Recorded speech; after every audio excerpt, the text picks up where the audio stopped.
श्रीला प्रभुपाद इस लेटर में लिख रहे हैं, यहाँ तक कि श्रीमती राधा रानी के दल में भी श्री कृष्ण से प्रेम करने की स्पर्धा रहती है।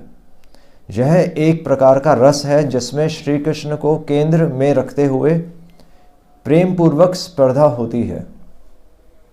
प्रभुपाद कह रहे हैं, replying your letter of November 9, I beg to inform you that Kirtananda and Hayagreev's recent standing is being directly dealt by me. तो एक्चुअली हायग्रीव और कीर्तनंद तो जो उस समय प्रभुपाद के डिसाइपल्स थे, तो वो उस समय डिबेट हो गए थे। और किस समय, मतलब प्रभुपाद ने 1 साल पहले मतलब इस्कॉन बनाया था और उनको दीक्षा दी थी, और तो कीर्तनंद महाराज को उन्होंने संन्यास भी दे दिया था, मतलब 1 साल में। और वो फिर डिबेट हो गए थे, मतलब ऐसा लेटर में आ रहा है कि इसलिए वो मतलब वहाँ पर सब लोग डिस्टर्ब हो गए थे एक्चुअली, क्योंकि वो खुद दीक्षा देना उन्होंने शुरू कर दिया था प्रभुपाद के रहते रहते। तो मतलब 1 साल में मतलब प्रभुपाद के रहते रहते ही, बल्कि इस्कॉन के शुरुआत में ही ऐसी चीज़ें हो रही थी। तो वहाँ पर शिला प्रभुपाद कह रहे हैं कि, तो बहुत अच्छा पॉइंट है एक्चुअली इसमें ना, शिला प्रभुपाद कह रहे हैं कि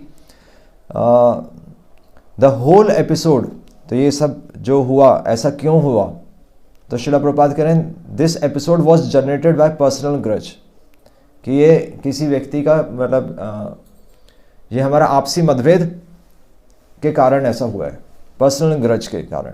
the personal grudge is not inhuman. वहाँ पर शिला प्रभुपाद कह रहे हैं कि जब हम पर्सनल ग्रज मतलब द्वेष के कारण व्यक्ति अपने गुरु को रिजेक्ट कर देता है, इसको बोलते हैं गुरु मार विद्या। शिला प्रभुपाद ने काफ़ी बार इस पर भी पॉइंट उठाया हुआ है, गुरु मार विद्या, कि जैसे हमें नॉलेज आती है और जैसे हमें पोजीशन मिलेगी तो आपको गुरु की ज़रूरत नहीं लगेगी, और उस समय फिर गुरु मार विद्या, इसको बोलते हैं विद्या से गुरु को ही हम हटा देते हैं पिक्चर से, और ऐसा काफ़ी बार देखा भी गया है। तो शिला प्रभुपाद कह रहे हैं कि ऐसा नहीं है कि अब ये कहाँ से आ रहा है। तो वैसे तो अगर देखा जाए तो शिला प्रभुपाद ये 18 नवंबर है, और शिला प्रभुपाद ये सब एपिसोड मतलब उस समय चल रहा था कि प्रभुपाद की गाइडेंस में ही उनके डिवोटीज उनसे डिबेट हो गए।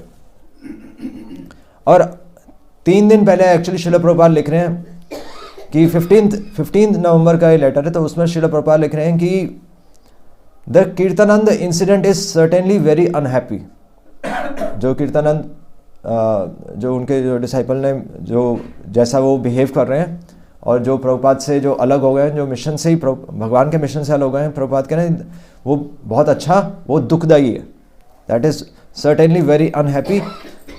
और इसलिए लिख रहे हैं कि, और ब्रह्मानंद को लिख रहे हैं कि तुमने जिस तरह से सिचुएशन को डील किया वो बिल्कुल ठीक था। तो उन्होंने कुछ स्ट्रिक्ट एक्शन लिया होगा उनके प्रति। उन्होंने कहा कि बिल्कुल ठीक है, क्योंकि प्रभुपाद उस समय इंडिया में बैठे थे और ये सब अमेरिका में चल रहा था, मतलब दूर थे ना, दूर बैठे बैठे तो कोई कुछ नहीं पता चलता कि क्या हो रहा है। तो प्रभुपाद कह रहे हैं कि ठीक है, तुमने जैसा डील किया तो स्ट्रिक्टली जो तुमने एक्शन लिया वो बिल्कुल ठीक है। लॉर्ड चैतन्य ने वैसे सिद्धांत क्या दिया है, तृणाद अपि सुनिचेना, कि चैतन्य महाप्रभु तो कह रहे हैं कि तृणाद अपि सुनिचेना तरोर अपि सहिष्णुना अमाने न मान देना कीर्तन सदा हरि। तो चैतन्य महाप्रभु का अगर सिद्धांत देखें तो क्या है, तृणाद अपि सुनिचेना, कि मुंह में तिनके को रखकर, मतलब एक एक्सटर्नल ये एक गेस्चर होता है कि हम दीन हैं वैष्णविज्म में। तो तृणाद तिनके के समान अपने आप को नीचा मानते हुए, तिनके के समान क्यों बोला हुआ है, तिनका जी जब उसके ऊपर पाँव रखते हैं वो फिर से खड़ा हो जाता है। हाँ, मतलब तिनका मतलब कोई कुछ ब्लेम नहीं करता ना कि मेरे ऊपर पाँव क्यों रखा, और फिर भी वो चलता रहता है। तो तिनके के समान हमें अपने आप को मानना चाहिए। तृणाद अपि सुनिचेना तरोर अपि सहिष्णुना, और सहन करना चाहिए। तो यहाँ तो ये सिद्धांत आ रहा है, यानी कि कोई एक्शन नहीं लेना चाहिए, सहन करते रहना चाहिए अगर कोई हमारे ऊपर ब्लेम करे तो। तृणाद अपि सुनिचेना तरोर अपि सहिष्णुना अमाने ना माने देना, अपने मान की इच्छा ना करते हुए दूसरे को मान देना। तो ठीक है, जो मर्जी कोई कुछ भी बोलते रहे तो यहाँ पर यही पॉइंट आ रहा है कि प्रभुपाद ही लेटर में लिख रहे हैं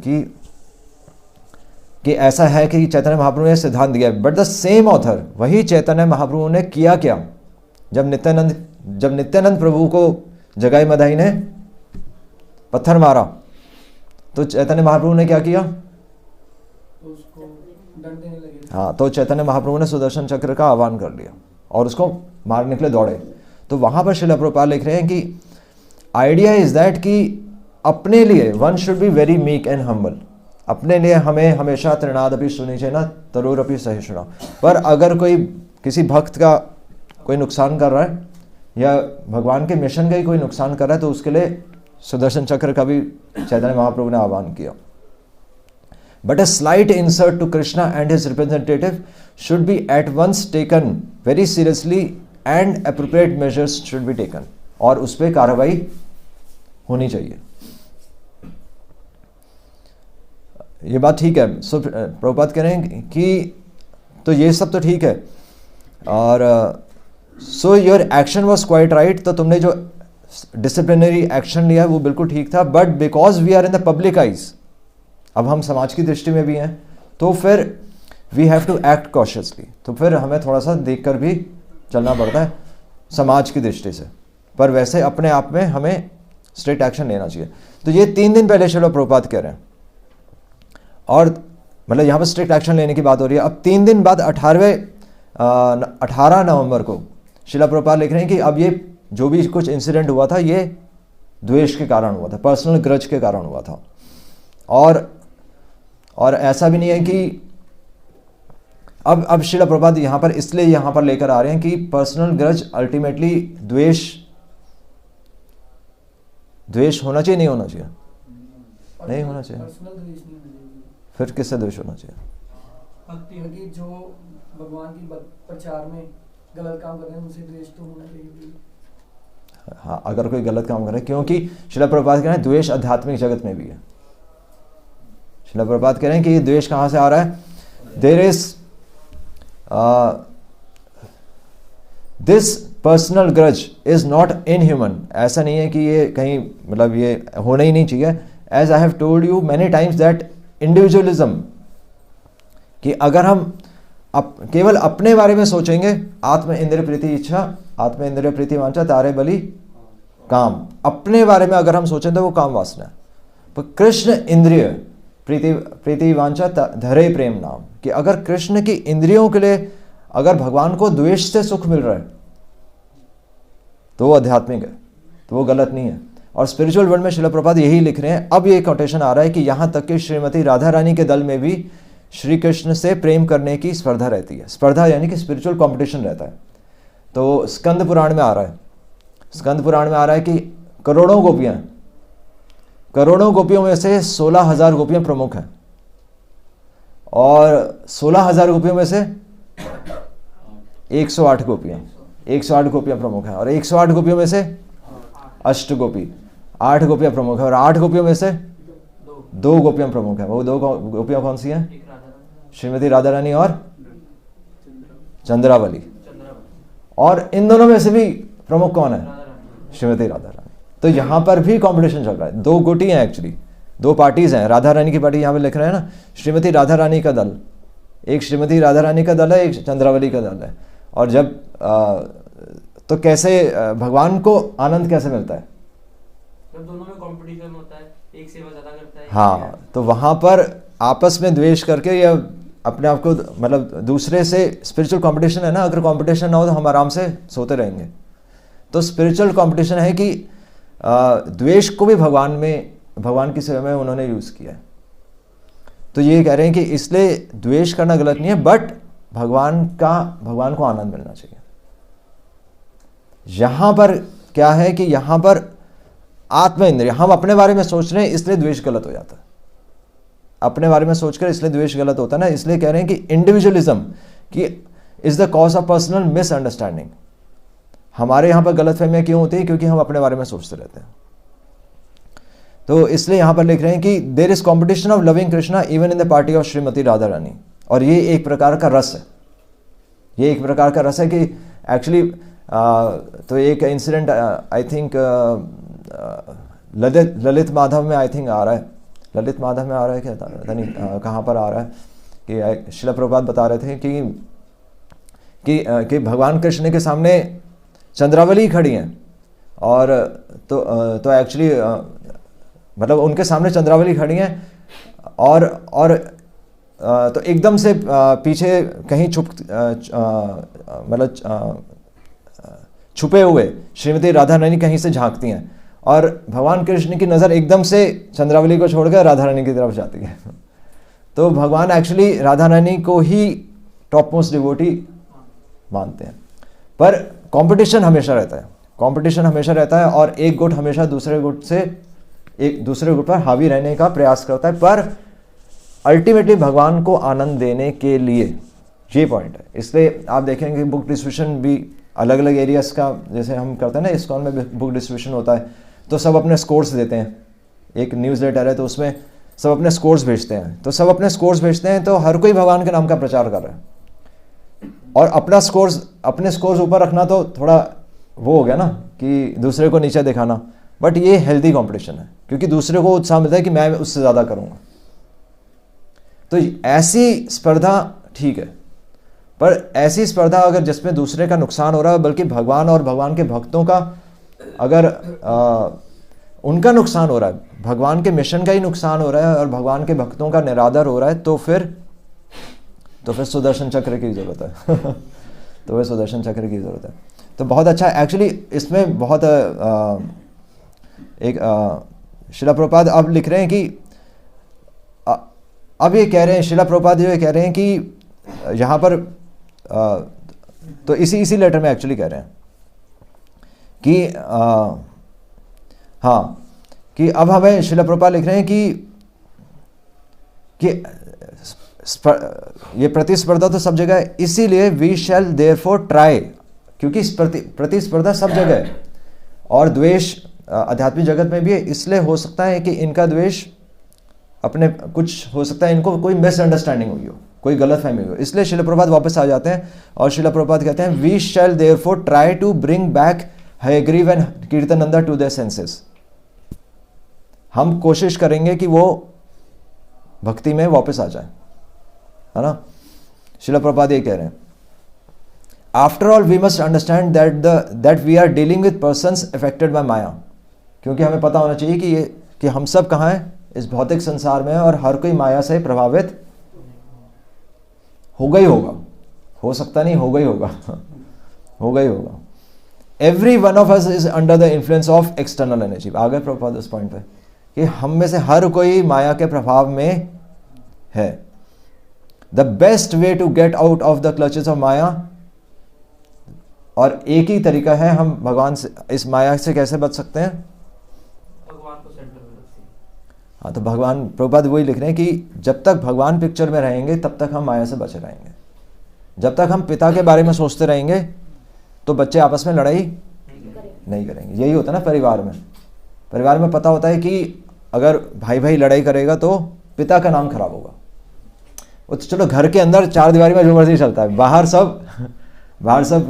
सब दिखाते हैं कि हाँ मतलब हम एक दूसरे की बहुत केयर करते हैं, या पार्टी में जाएंगे तो सब मतलब सब ऐसा लगेगा नहीं कि कुछ चल रहा है, पर घर के अंदर सब कुछ चल रहा होता है।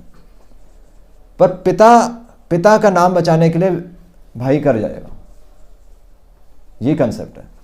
इसी तरीके से भगवान कृष्ण जब तक पिक्चर में होंगे, जब भगवान के शरण लेने की बात होती है तो यही है कि भगवान का नाम खराब नहीं होना चाहिए। हम आपस में जो मर्जी, हम गलतफहमी जो मर्जी हो या जो भी चीज़ें चल रही हो, वो समय के साथ वैसे ही स्पष्ट हो जाएगा। आप समय को निकलने दीजिए। एक सॉल्यूशन ये भी होता है कि आप चीज़ों को, चलो जिसका जो मैनेजमेंट का काम है जो वो तो मैनेजमेंट करेगी, पर बाकी डिवोटीज समय पर छोड़ दें, तो समय के साथ चीज़ें अपने आप स्पष्ट भी हो जाती हैं, क्योंकि सत्य ही अल्टीमेटली इटर्नल है ना। तो यहाँ पर श्रील प्रभुपाद कह रहे हैं कि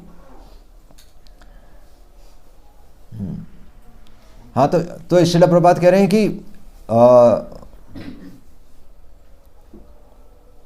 कि ऐसी गलतफहमी हो सकती है, बट हमें हाँ, यहाँ पर शिला प्रभुपाद लिखे हैं, please therefore try to be sympathetic with any person even if they differ.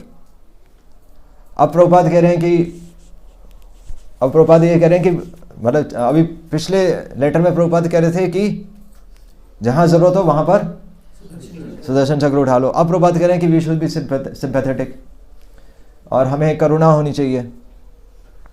अब इमीडिएटली हमें क्या थॉट आएगा, हमें भी ये थॉट आएगा, हाँ देखो भाई सब अच्छी तो हैं और वो भी मतलब तो कीर्तनानंद और हैग्रीव वो भी भगवान के नाम का प्रचार ही कर रहे हैं। मतलब हमें ऐसा लगेगा कि एक्सटर्नली तो वो भी हरे कृष्ण महामंत्र ही कर रहे थे, वो भी तो हरे कृष्ण महामंत्र ही कर रहे हैं, वो भी दीक्षा ही दे रहे हैं, वो भी भगवद गीता ही पढ़ा रहे हैं। सोसाइटी में हर कोई भगवद गीता पढ़ा रहा है। एक्चुअली आप देखें अगर ध्यान से, हम अगर भगवद गीता के बारे में चर्चा करते हैं तो बाकी जो वो है सेक्शंस क्या बोलते हैं, बाकी जो संस्थाएं हैं वो भी भगवद गीता ही पढ़ा रही हैं, पर मैसेज कुछ और निकाल लेते हैं। मिस अंडरस्टैंडिंग अलग चीज है और मिस इंटरप्रिटेशन अलग चीज है। मिस अंडरस्टैंडिंग हो सकती है, गलत फहमी वो कोई दिक्कत नहीं है, पर मिस इंटरप्रिटेशन है कि आप गीता से ही पढ़कर निष्कर्ष कुछ और निकाल लो। तो लोग ऐसे ही हैं, लोग गीता से ही पढ़कर निकालते हैं कि कृष्ण भगवान नहीं है, आपको ज्योति को सरेंडर करना है। कई लोग कहते हैं कि गीता वास्तव में महाभारत का युद्ध हुआ ही नहीं था, ऐसे भी है। वो कहते हैं कि भगवद गीता, ये तो कृष्ण कौन है, तो कृष्ण एक बहुत बड़े फिलोसोफर थे। वो कहते हैं कि कृष्ण बहुत बड़े योगी थे, उनमें मिस्टिक पावर्स थी। तो ऐसे लोग गीता का नॉलेज लेकर ही, क्लास में बात मत करें, तो गीता की नॉलेज लेके ही मैसेज कुछ और निकाल लेंगे तो वो गलत चीज़ है। मिस इंटरप्रिटेशन नहीं होना चाहिए और वहाँ पर एक्चुअली एक्शन लेने की ज़रूरत है। पर फिर भी प्रभुपाद कह रहे हैं कि वी शुड बी सिंपैथेटिक। तो ये कैसे समझें, तो शिला प्रभुपाद बता रहे हैं कि वास्तव में शिला प्रभुपाद क्या सोच रहे हैं। तो शिला प्रभुपाद क्या सोच रहे हैं कि we shell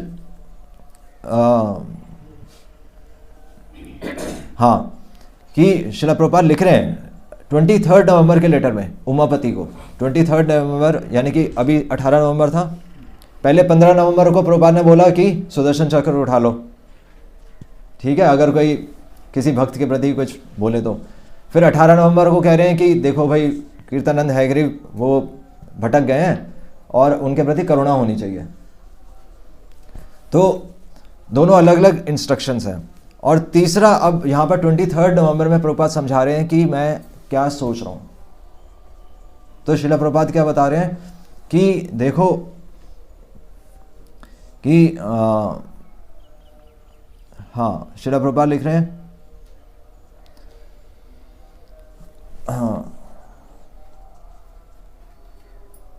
it is my duty, शिला प्रभुपाद लिख रहे हैं इट इज माई ड्यूटी, मतलब एक गुरु की शिला प्रभुपाद बता रहे हैं, गुरु का रोल बता रहे हैं। It is my duty to deliver you in the right thing. तो एक्चुअली उमापति को भी लिख रहे हैं, तो हो सकता है वो भी उनकी टीम में शामिल हो। तो प्रभुपाद लिख रहे हैं कि व्हेन यू लेफ्ट अस, जब तुमने मुझे छोड़ा, I simply prayed to Krishna, मैं भगवान कृष्ण से प्रार्थना कर रहा था for your return to Krishna consciousness, because that was my duty. एक गुरु का कर्तव्य हमेशा ये होता है कि वो हमेशा ये प्रार्थना करे, बल्कि यानी प्रार्थना करे यानी कि हृदय में। एक्सटर्नली चलो हमें कुछ एक्शन लेना पड़े, एक्सटर्नली हो सकता है हमें कोई डिसिप्लिनरी एक्शन लेना पड़े, पर हृदय में एक गुरु हमेशा ये सोचता है कि उसकी ड्यूटी है कि अगर कोई भक्त उसको सरेंडर कर रहा है।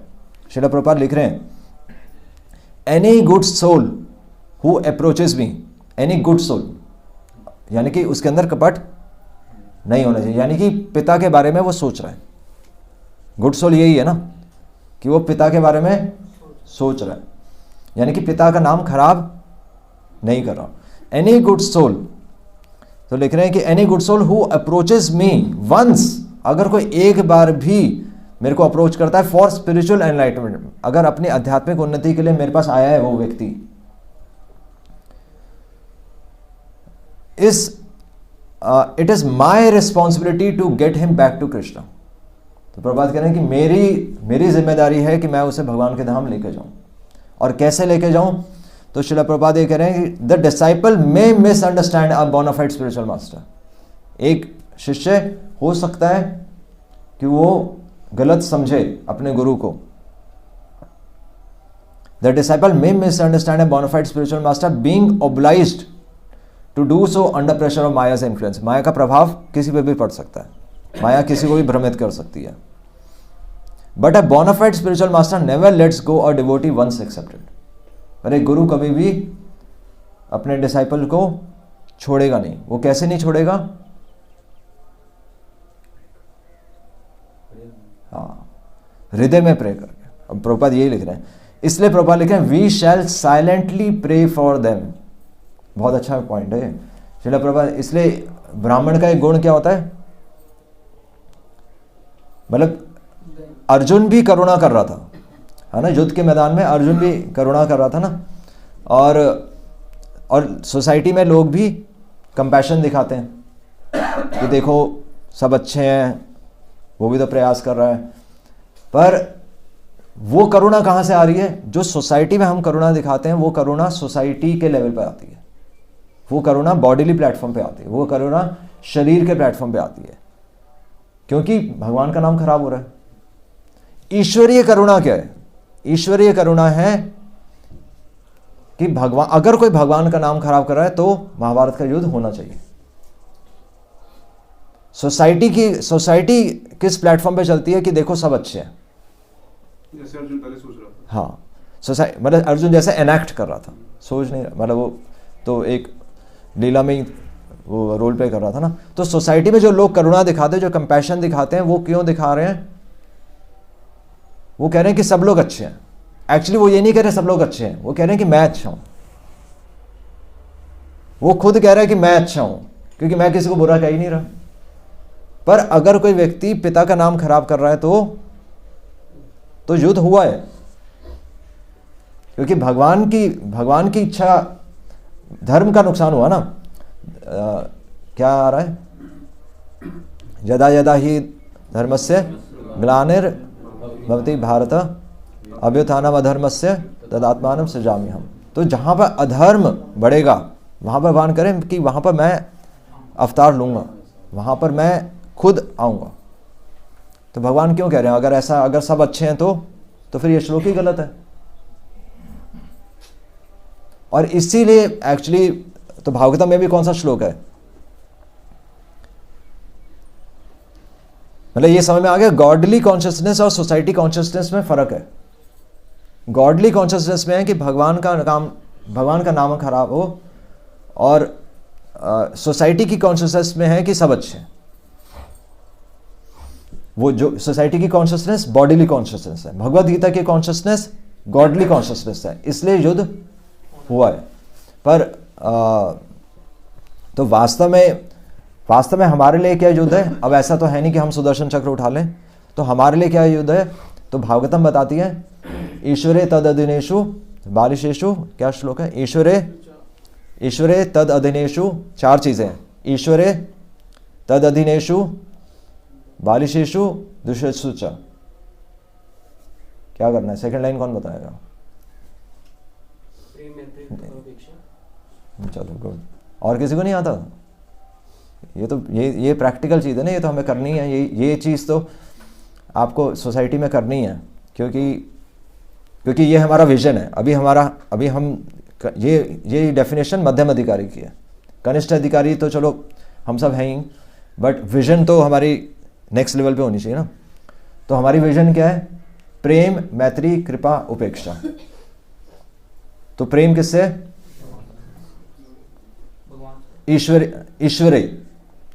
से, मतलब ईश्वरे तदधीनेषु बालिशेषु दुष्यत्सु च, चार चीजें हैं। ईश्वर यानी कि ईश्वर के प्रति प्रेम, ईश्वर के प्रति प्रेम होना चाहिए। तद अधीनेषु मतलब जो ईश्वर को सरेंडर्ड है, जो भगवान और भगवान के भक्तों को सरेंडर्ड है, तो उनके प्रति क्या होनी चाहिए? प्रेम, मैत्री, उनके प्रति मैत्री होनी चाहिए।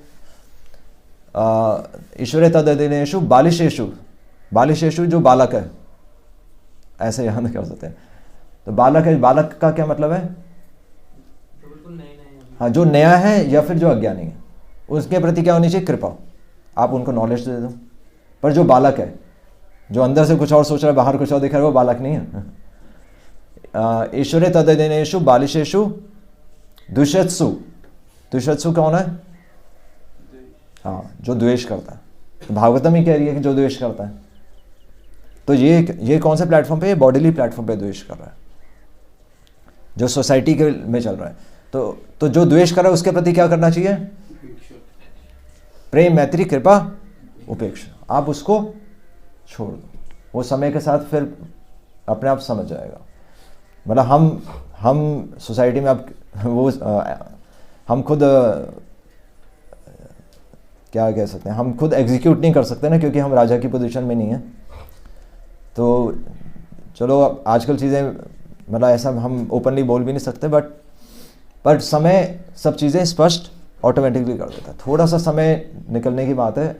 वो जो चीज़ इम्परमानेंट है, जो चीज़ टेम्परेरी है, वो चीज़ ख़त्म होगी ही होगी। और जो सत्य हमेशा सत्यमेव जयते।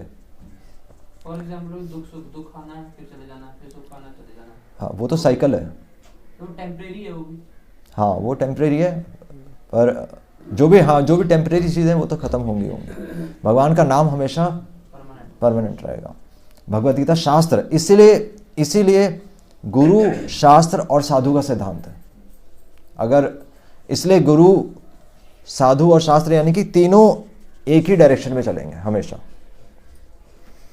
है ना। फिर भी अभी क्योंकि हमारा शास्त्र भी कभी कुछ बोले, कोई कुछ, आजकल लोग वाक्पटु भी होते हैं, बोलने में बड़े चतुर होते हैं, तो इसलिए उसमें भी कंफ्यूज हो सकते हैं। इसलिए कई बार हमें चीज़ों को प्रेम, मैत्री, कृपा, उपेक्षा भी अगर आप हमें समझ में नहीं आ रहा तो आप समय पर छोड़ दीजिए, समय के साथ भी चीज़ें क्लियर हो जाती हैं।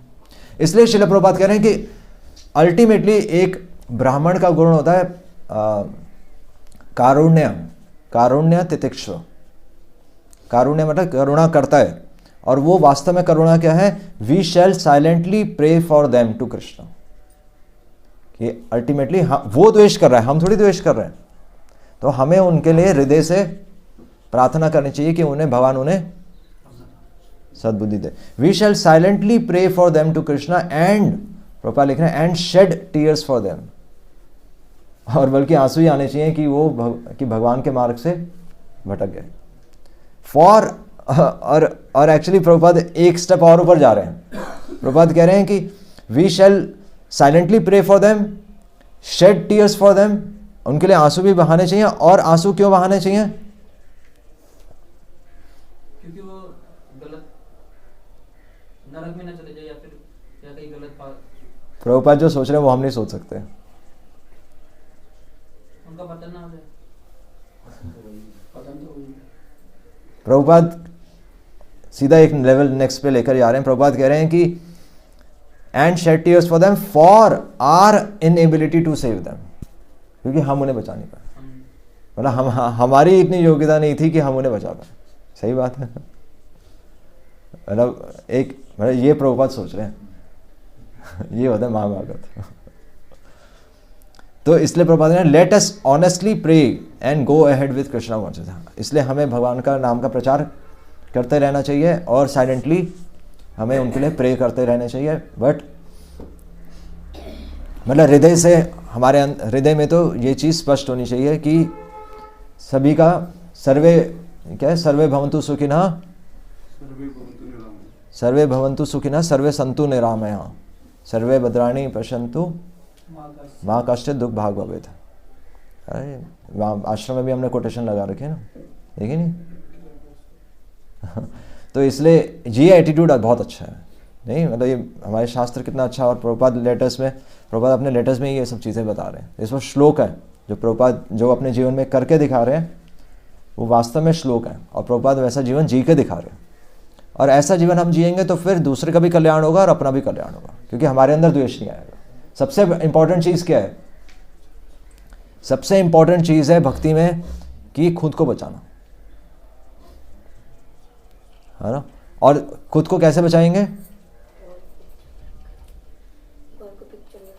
हाँ, गुड। भगवान को पिक्चर में रखें, यानी कि नाव में अगर बैठे रहेंगे तो बचे रहेंगे हम। तो नाव में बैठे रहना बहुत ज़रूरी है। नाव में बैठे रहेंगे तो डेफिनेटली कुछ समय बाद हमें समझ में आ ही जाएगा कि नाव किस दिशा में जा रही है। उस समय हमें समझ में नहीं आ सकता। जब आप समुद्र के बीच में होंगे आपको कुछ नहीं पता चलेगा नाव कहाँ जा रही है, पर कुछ समय बैठे रहेंगे तो आपको समझ में आ जाएगा। तो इसलिए नाव से कभी ना उतरे। ये जो भक्ति की जो नाव है, चैंटिंग कभी ना छोड़ें, मंदिर आना कभी ना छोड़ें, भक्तों का संग करते रहें, समय चीज़ें स्पष्ट करते हैं। लोग डिस्टर्ब होकर डिवोशन छोड़ देते हैं, वो गलत है, क्योंकि हम छोड़ना चाहते हैं। एक्चुअली हम खुद चाहते हैं डिवोशन छोड़ना, इसलिए सहारा हम इन चीज़ों का ले लेते हैं कि देखो ये हो रहा है, ये हो रहा है, मैं तो मंदिर नहीं आऊँगा। वो तो पहले ही सोने को तैयार था। नहीं, ये क्यों नहीं कहते कि ये हो रहा है, ये हो रहा है, मैं 32 माला करूँगा। ये तो कोई नहीं कहता कि मैं माला करूँगा और मैं देखूँगा कि मैं उसका हृदय चेंज कर दूँगा, मैं प्योर बन के भी दिखाऊँगा और उसका हृदय चेंज कर दूँगा। ये तो कोई नहीं कहता। सभी कहते हैं कि ये हो रहा है, ये हो रहा है, मैं मंदिर छोड़ दूँगा, मैं मंदिर आना छोड़ दूँगा। मैं आजकल मेरे को वाइब्रेशंस नहीं आते, इसलिए मैं माला करना छोड़ देता हूँ, इसलिए मैं आजकल टीवी देखूँगा, इसलिए मैं आजकल यूट्यूब देखूँगा। आजकल वाइब्रेशंस नहीं आते थोड़े। जब वाइब्रेशंस आएंगे तो मैं भगवान की भक्ति करूँगा। तो एक्चुअली हम चाहते ही नहीं भगवान की भक्ति करना, उल्टा है।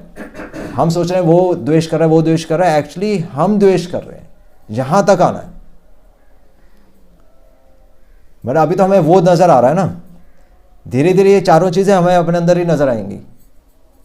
भगवान से प्रेम हम नहीं करना चाहते, मैत्री अपनी आत्मा की मदद नहीं करना चाहते, कृपा गीता नहीं पढ़ रहे, और उपेक्षा वो तो पहले हम भगवान को करके बैठे हैं। ये चारों चीजें हमें अपने अंदर ही नजर आएंगी। एक नए भक्त को ये सब चीजें बाहर नजर आएंगी, इसलिए उत्तम अधिकारी है। अब नेक्स्ट श्लोक उत्तम अधिकारी का है। तो उत्तम अधिकारी का क्या श्लोक है? सर्वभूतेषु यः पश्येत् भगवद भावम आत्मनः। तो ये कहां से आ गया श्लोक? क्या है ये श्लोक? भागवतम में तो है ही, मेरा मतलब यहीं से तो आ रहा है कि सारे फॉल्ट्स मेरे में ही हैं, तभी तो आ रहा है सर्वभूतेषु यः पश्येत्। वो कैसे भगवान को, मतलब हर कोई भगवान की तो अंश है, पर हमारी इतनी योग्यता नहीं कि हम उसको समझा पा रहे। और एक्चुअली हम तो डिवोशन छोड़ नहीं चाहते ना, ये तो स्पष्ट है ही।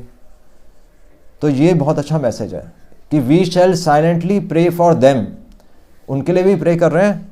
ये तो प्रभुपाद लेटर लिख रहे हैं, पर अंदर क्या सोच रहे हैं कि मैं नहीं कर पाया। लेटर में कह रहे हैं कि तुम उनके लिए प्रार्थना करो, पर हृदय में सोच रहे हैं कि मैं इस काबिल नहीं बन पाया कि मैं उनका उद्धार कर सकूं, या भगवान ने मेरे को जो जॉब दिया था वो मैं पूरा नहीं कर पा रहा हृदय में। तो और इसलिए मेरे को क्या करना है, अब क्या करना है, ये सोच के प्रे करने का मतलब क्या है? फीलिंग कुछ नहीं होता। इम्प्रूव करने का मतलब क्या है? हाँ, ऑब्वियसली हमें चैंटिंग ज़्यादा करनी है। ऑब्जेक्टिव होना चाहिए ना कुछ। माला करनी है, आप 2 माला एक्स्ट्रा करिए, या जो हम भक्ति में जो हम जैसे सुबह मंगल आरती नहीं आ पा रहे तो हमें और डेली मंगल आरती आना है। यही चीज़ें तो हमें शुद्ध करेंगी, और इसी से फिर हम समाज को ऊपर उठा सकते हैं। खुद को ऊपर उठा के हम समाज को ऊपर उठा सकते हैं। तो ये सॉल्यूशन है कि हृदय में आप साइलेंटली प्रे करो, और प्रे करने का मतलब ये चैंटिंग करें, और अच्छी चैंटिंग करें। सिर्फ चैंटिंग नहीं, अच्छी चैंटिंग करें। अच्छी चैंटिंग मतलब एक्सक्लूसिव चैंटिंग, घूमते घूमते चैंटिंग ना करें। हरे कृष्णा कृष्ण कृष्ण हरे हरे, हरे राम राम राम हरे हरे। श्रील प्रभुपाद की। कोई प्रश्न? एक्शंस तो होते हैं, एक्शन तो लिया ही था। वो तो कह तो रहे हैं कि ब्रह्मानंद जो थे उस समय तो कह रहे हैं कि तुमने जो एक्शन लिया बिल्कुल ठीक किया। प्रभुपाद वही कह रहे हैं, पर हृदय में क्या होना चाहिए? एक्शन नहीं लेंगे तो सब भ्रमित ही हो जाएंगे। वो तो दीक्षा ही देने लग गए, मतलब मूवमेंट ही खड़ा नहीं होता अगर उस समय एक्शन नहीं लिया होता तो मूवमेंट। और उसके बाद फ्यूचर में भी हम देख सकते हैं कि कीर्तनानंद महाराज तो काफ़ी, मतलब उनके अगेंस्ट काफ़ी केसेस भी बने, और बहुत ज़्यादा आगे निकल गए थे, आगे मतलब बहुत ज़्यादा डिबेट हो गया था। बात चालू थी, हाँ बात संस्था चालू थी। नहीं, क्या बाद में संस्था में आ गए थे, वापस तो नहीं आए थे। बाद में तो नहीं आए थे, इन पे तो केसेस ही हो गए जेल आई में थिंक। थे शायद। हाँ तो काफ़ी कुछ हुआ था।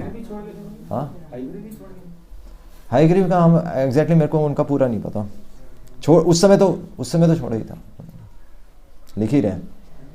स्टार्ट इन्होंने ही कराया था, स्टार्टिंग में थे कीर्तनानंद। प्रभु जी जैसे जो कीर्तनानंद जी से उन्होंने गुरु के प्रति अपराध किया, तो प्रभुपाद जी तो ऐसे सोच रहे हैं कि मेरे को हृदय से उनके लिए प्रार्थना करनी चाहिए भगवान को कि वो सही रास्ते पे आ जाए। तो जो बाकी डिसाइपल्स हैं वो तो यही देख रहे हैं ना कि प्रभुपाद जी के प्रति अपराध हुआ है। नहीं इसीलिए कह रहे हैं ना, हृदय में वो सोच रहे हैं और प्रभुपाद कह रहे हैं कि तुमने एक्सटर्नल एक्शन जो लिया वो बिल्कुल सही लिया। और हाँ और मतलब कि जो ब्रह्मानंद जी थे उनको भी हृदय से ऐसे ही सोचना चाहिए प्रे करके भगवान के लिए। नहीं मैनेजर को नहीं सोचनी चाहिए, मैनेजर को तो एक्शन लेना पड़ेगा। वो तो गुरु के बिहाफ पर है ना, वो गुरु ऐसे कर रहे हैं कि पर वो केवल वो व्यक्ति कर सकता है जो उस पोजीशन पर हो। एक साधारण व्यक्ति वो इस पोजीशन पे नहीं है कि वो कोई एक्शन ले, मतलब उसको अथॉरिटी को रिपोर्ट करना है। हाँ जी, हाँ जी। एक जो ग्राउंड लेवल पे जो भक्त होते हैं वो अथॉरिटी को रिपोर्ट करेगा, अथॉरिटी एक्शन लेगी। एक्शन तो अथॉरिटी लेगी, एक्शन तो प्रभुपाद जी लेंगे। मतलब मेरे कहने का मतलब कि जो ग्राउंड लेवल पर भक्त है वो तो यही दिख रहा है ना कि प्रभुपाद जी के प्रति अपराध हुआ है, तो वो मतलब कि उस वक्त के या मतलब कीर्तनानंद जी के बारे में क्या सोचेगा? सोचने में तो हृदय में यही सोचना है जो ये लिखा है प्रभुपाद में, हृदय में तो यही सोचना है कि वो भटक गए। गलत है। तो भटक गया तो उसके वो एक्शन उसको नहीं लेना, एक्शन नहीं लेना, लेकिन ग्राउंड लेवल पर वो उसके लिए प्रार्थना करे। कीर्तनानंद प्रार्थना तो करनी ही करनी है। प्रार्थना तो एक चींटी के प्रति भी प्रभुपाद कर रहे हैं प्रार्थना। तो वो तो प्रभुपाद कर रहे हैं ना, जो हम जैसे हम जो लोअर लेवल पर होते हैं, ग्राउंड लेवल पर होते हैं, वो तो यही मैं वही कह रहा हूँ ना कि एक्चुअली वो चीज़ हमें समझ में नहीं आएगी। जो हम सोच रहे हैं प्रार्थना करें, वो प्रार्थना हमारी अभी शरीर के स्तर पे आ रही है, प्रार्थना भी शरीर के स्तर पे आ रही है क्योंकि मैं अच्छा बनना चाहता हूँ। वो वहाँ से नहीं आ रही प्रार्थना। जब हम कहते हैं कि प्रार्थना करो, वो भी तो अच्छे हैं, तो वो हम सोचते हैं कि हम इमीडिएटली अपने आप को पिक्चर में ले आएंगे कि मैं अच्छा हूँ इसलिए मैं सबको अच्छा मानूंगा। ऐसा नहीं है। थोड़ा सा बहुत मतलब सटल डिफरेंस है इसमें, सटल डिफरेंस है सोचने में कि हम दूसरे के प्रति करुणा क्यों चाह रहे हैं, क्योंकि वो जब तक परंपरा में नहीं जुड़ेगा वो वास्तव में उसके लिए बेनिफिट है। हम करुणा दिखाने लगे, हम कहेंगे हाँ जी शर्मा जी आप कैसे हैं, मतलब हृदय में देखो करुणा तो दिखानी चाहिए, आओ जी चलो जी गले लगाओ, करुणा है जी मेरे में करुणा है। हम इमीडिएटली बॉडीली प्लेटफॉर्म पे आ जाएंगे और हम अपने रिलेशंस बनाने लगेंगे। वो गलत है, वो एग्जैक्टली गलत है। वो स्वार्थ हो गया ना भाई, हम अच्छा हाँ, हम भगवान को पिक्चर से हटाकर अपने रिलेशंस बना रहे हैं कि मैं करुणा दिखा रहा हूं। करुणा है, पर वो करुणा कहां से आ रही है? सोसाइटी की करुणा है। गॉडली करुणा क्या है कि आप गलत को गलत बोलो कि देखो जी आपने जो काम कर रहे हो वो गलत है। हमें हृदय में सोचना चाहिए भी वो उसने गलती की है, कह नहीं सकते हम, क्या कहना बनता नहीं हमारा। नहीं, हृदय में तो होता ही है हमें। आप अगर कह नहीं रहे तो आप करुणा नहीं कर रहे, यही तो पॉइंट है। आप अगर बच्चे को गलती बताएंगे नहीं बताएंगे, नहीं वो तो गलती तो जो द्वेषी है, जो सुनने को तैयार नहीं उसको मत बताइए। हाँ वही तो कह रहा हूँ। नहीं, जो द्वेषी है आपको क्लियर होना चाहिए वो द्वेषी है, फिर वो सांप है। फिर हमें ये तो होगा ना प्रभु जी एहसास भी, इसने देखो बेचारा कितना भागा भी, ये भटक गया। पर अपने नंबर नहीं बनाने, नहीं वो अपने नंबर ये पॉइंट आप ध्यान रखिए। मेरा आप उससे कोई मटेरियल बेनिफिट अगर निकाल रहे हैं तो आप अपने नंबर बढ़ा रहे हैं। अगर आप उसे 1 रुपया भी ले रहे हैं, आप उससे कोई मटेरियल रिलेशनशिप नहीं रख सकते कि मैं करुणा कर रहा हूं इससे। उधार है, आप करुणा कर लीजिए, गले लगा लीजिए, पर आप 1 पैसा भी मत लीजिए उसका, तब मैं मानूंगा कि आप करुणा कर रहे हैं। देखो मैं इमीडिएटली बता रहा हूं, इमीडिएटली हम बॉडी प्लेटफॉर्म पे आ जाएंगे। हम कहेंगे देखो करुणा करनी है, सब ठीक है, जबकि भगवान का मिशन का नुकसान हो रहा है, हम कह रहे हैं सब ठीक है। उसकी उपेक्षा ही सही करना है। उसकी उपेक्षा, उपेक्षा उपेक्षा लिखा है, ऐसा नहीं लिखा कि आप सुदर्शन चक्र निकाल लो, लिखा है उपेक्षा। आपको उसको छोड़ना पड़ेगा, तब उसको पता चलेगा ना कि मैं गलत हूं। अगर हम उस पर फोन पे बातें करते रहेंगे तो उसको कभी पता ही नहीं चलेगा कैसे क्या करुणा किया आपने उस पर। हम मटेरियल बेनिफिट निकाल लेते हैं उससे, और भगवान का काम फेल हो रहा है, हमारा काम बन रहा है, हमारी तो दुकान चल रही है। तो यही तो है, यही तो गीता का कंसेप्ट है। मतलब बहुत गहराई है इसमें, बार बार सोचने वाला पॉइंट है ये एक्चुअली एक लेक्चर में क्लियर हो भी नहीं सकता। मतलब शायद वो ये कि हम अभी एक्सप्लेन नहीं कर पा रहे, पर ये चीज़ें अगर समझ में आ जाएंगी तो बहुत अच्छा है। क्योंकि हम अल्टीमेटली हम जो भगवान नॉलेज दे रहे हैं ना, उसको भी हम बॉडी प्लेटफॉर्म पे खींच कर नीचे ले आते हैं। हम गीता को भी एक्चुअली यूज कर रहे हैं, अपने लिए यूज कर रहे हैं। ये हमारा प्लेटफॉर्म है। अभी भगवान हमें उठाने की कोशिश कर रहे हैं, हम उसी गीता को अपने लिए यूज कर रहे हैं, और बिजनेस बढ़ रहा है हमारा। भगवान का बिजनेस कम हो रहा है, हमारा बिजनेस बढ़ रहा है। ऐसे ये हो रहा है। पता नहीं कैसे समझ में आएगा, बट